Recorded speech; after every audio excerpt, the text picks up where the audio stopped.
बहुत समय पहले की बात है। एक गांव में हरिदास नाम का एक गरीब किसान रहता था। वह बहुत ईमानदार और मेहनती इंसान था। उसके पास न तो जमीन ज्यादा थी, न ही कोई साधन। वह हर रोज सूरज की पहली किरण के साथ खेत चला जाता। एक छोटा सा खेत और एक पुराना हल ही उसका सब कुछ था। वह खुद खेत में काम करता और जो थोड़ा बहुत उगता, उसी से अपने परिवार का पेट भरता। पर इस साल फसल अच्छी नहीं हो रही थी, इसलिए हरिदास बहुत ही परेशान था। उसके पास इतने पैसे नहीं थे कि वे नए बीज ला सके। पहले ही उसने बहुत उधार ले रखा था, वो भी वापस देना मुश्किल हो गया था।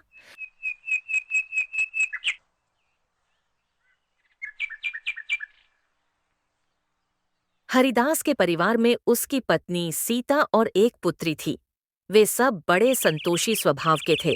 खाने को 2 वक्त की रोटी मिलती तो भगवान का धन्यवाद करते। मगर कई सालों से मौसम साथ नहीं दे रहा था। कभी बारिश कम, कभी बाढ़।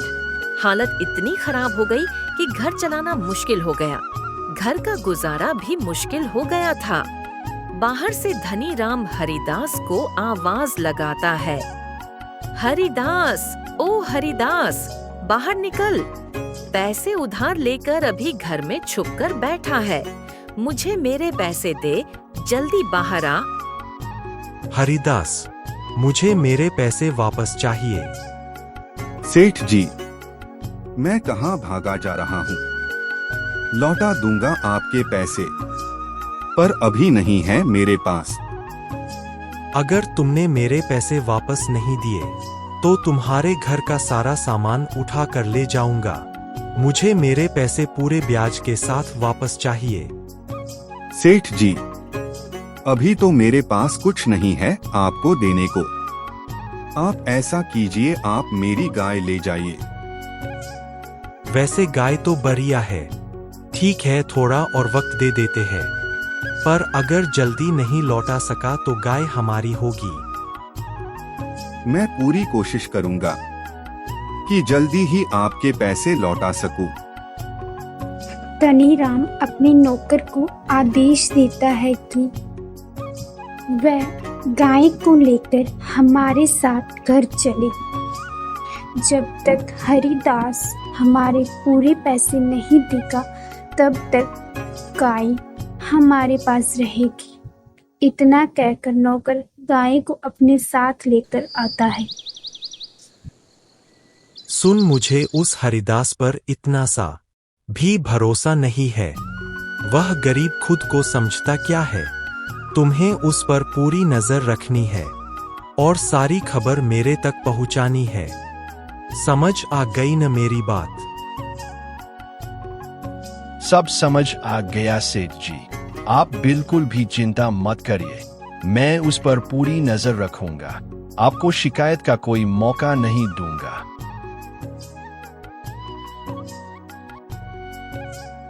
ठीक है, ठीक है।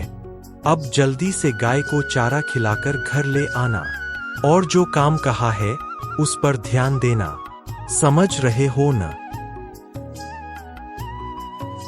जी बिल्कुल, आप आराम से घर जाइए, मैं गाय को लेकर आ जाऊंगा। धनी राम का नौकर कहता है कि उसे सारी बात समझ में आ गई है। वह अभी यहाँ से गाय को चारा खिलाकर घर ले आएगा और उसके बाद हरिदास पर पूरी नजर रखेगा। जी, आपने ऐसे कैसे हमारी गाय को ले जाने दिया? अगर हमने जल्दी ही उसके पैसे नहीं दिए, वह सेठ हमेशा के लिए हमारी गाय को अपने पास रख लेगा। हरिदास और हरिदास की पत्नी सीता सोच रहे थे कि वह पैसों की व्यवस्था कैसे करेंगी। जब तक वह धनी राम के पूरे पैसे नहीं लौटाएंगे, तब तक उन्हें उनकी गायें भी वापस नहीं मिलेगी। हरिदास के पास कुछ और काम करने को भी नहीं था और ना ही इस बार उनकी फसल अच्छी हुई थी। जी, सुनते हो, घर में चूल्हा जलाने के लिए लकड़ियां नहीं है। जाकर कुछ लकड़ियां ले आइए, तभी चूल्हा जलेगा और फिर ही खाना बनेगा। तब तक मैं घर के बाकी काम कर लेती हूँ। ठीक है, एक काम करता हूँ, जंगल से लकड़ियां लेने जाता हूँ। वहां से अच्छी लकड़ियां मिल जाएगी। अभी तो एक ही बात परेशान कर रही है, पता नहीं पैसों की व्यवस्था कैसे होगी। इतना कहकर हरिदास जंगल से लकड़ियां लाने के लिए वहां से चला जाता है और सीता तब तक घर के बाकी काम करने लगती है।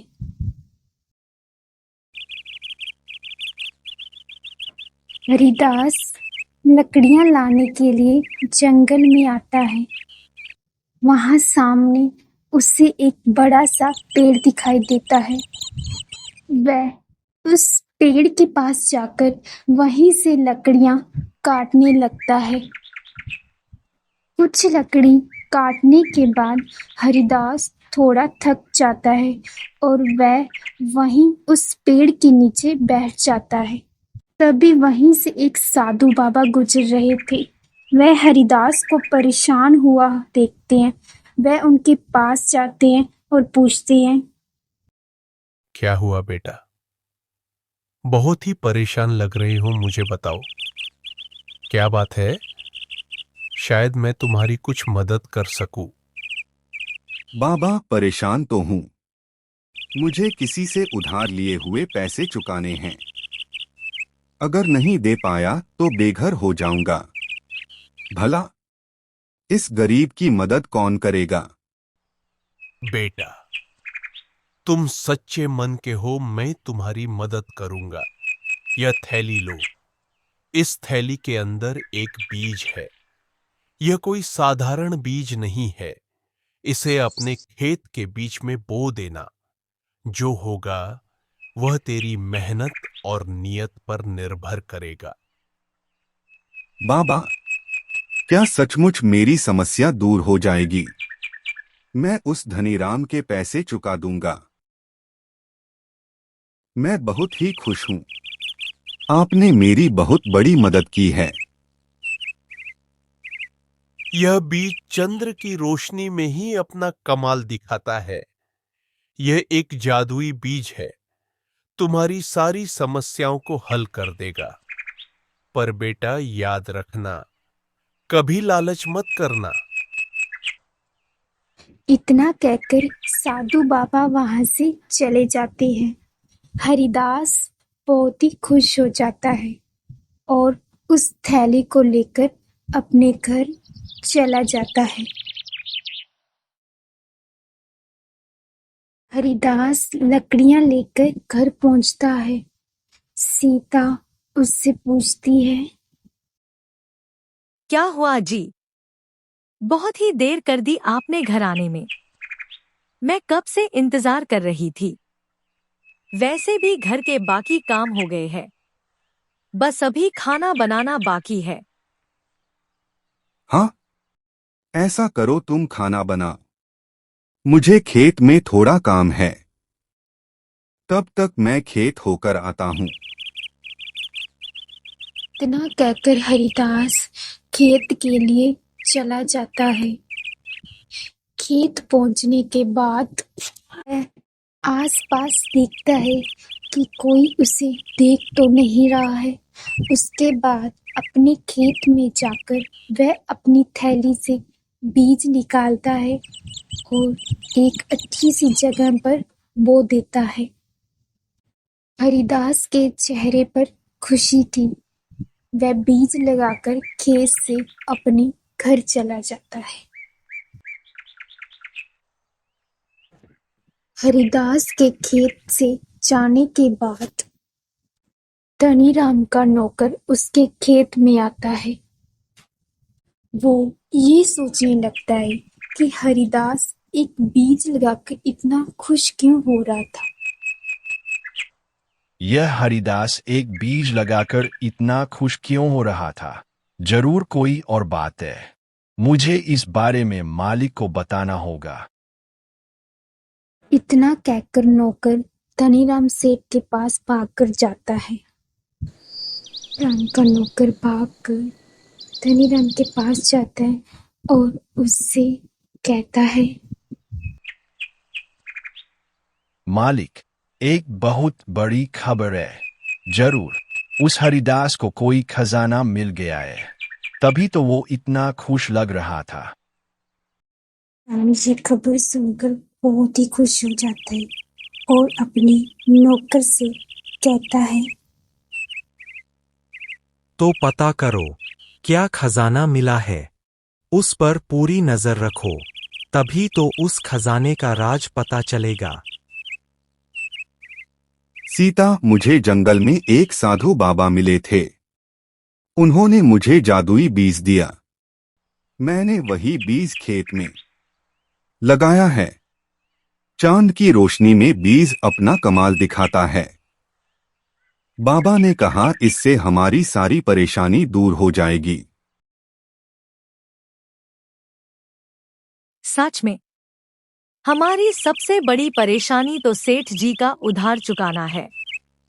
बस यह जादुई बीज हमारी मदद कर दे।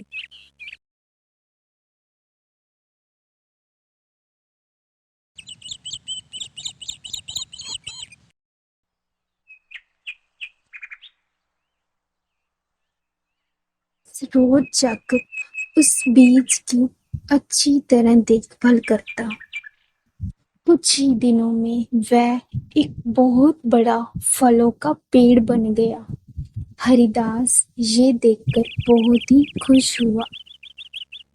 हरिदास ने सोचा कि अभी वो रात को आकर इस पेड़ को देखेगा। इस पेड़ में जो भी खास बात है उसका पता चांद की रोशनी में ही पता चलेगा।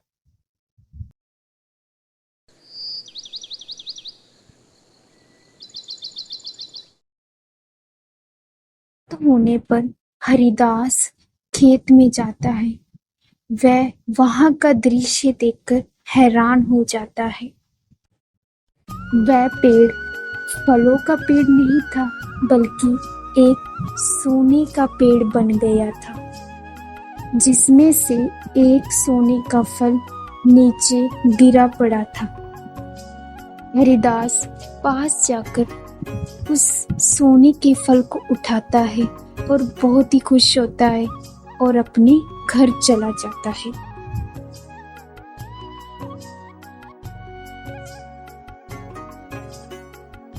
सोने का फल।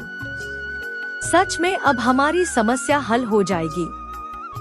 हमने कभी नहीं सोचा था कि एक बीज से सोने का वृक्ष होगा। सोचा तो मैंने भी नहीं था, पर जब मैं रात को देखने गया तो एक बार तो मैं भी हैरान हो गया। और उसी पेड़ के नीचे सोने का फल भी था। अब मैं साहूकार के पास जाता हूँ। इससे जो पैसे मिलेंगे वो धनीराम सेठ को दे दूंगा। राम वो सोने का फल लेकर साहूकार के पास जाता है। और बताओ हरिदास, कैसे हो? आज इस साहूकार की याद कैसे आ गई?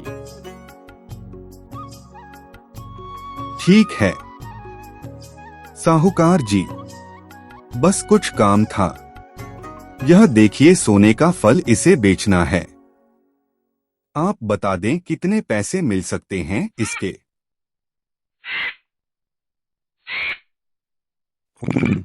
यह चीज तो असली सोने की है हरिदास। मैं इसका 40,000 दे सकता हूँ। मेरे पास बैग में रखे है, मैं अभी देता हूँ। ना कहकर साहूकार वो बैग लेकर आता है और हरिदास को दे देता है। हरिदास वो बैग लेकर वहां से चला जाता है। हरिदास वो पैसे लेकर धनीराम सेठ के घर पहुंचता है और उसे आवाज लगाता है। सेठ जी, बाहर आइए। देखिए, मैं आपके पूरे पैसे लेकर आया हूं। अपने पैसे ले लीजिए। धनीराम सेठ बाहर आइए। हरिदास सेठ से कहता है कि अभी जो उसने उससे पैसे लिए थे वह अभी उसको सारे वापस कर रहा है। इतना सुनकर धनीराम भी खुश हो जाता है। हरिदास कहता है कि इस बैग में पूरे पैसे हैं। हरिदास कहता है अभी वो अपनी गाय को घर वापस ले जाएगा। इतना कहकर वह अपनी गाय को अपने साथ लेकर चला जाता है।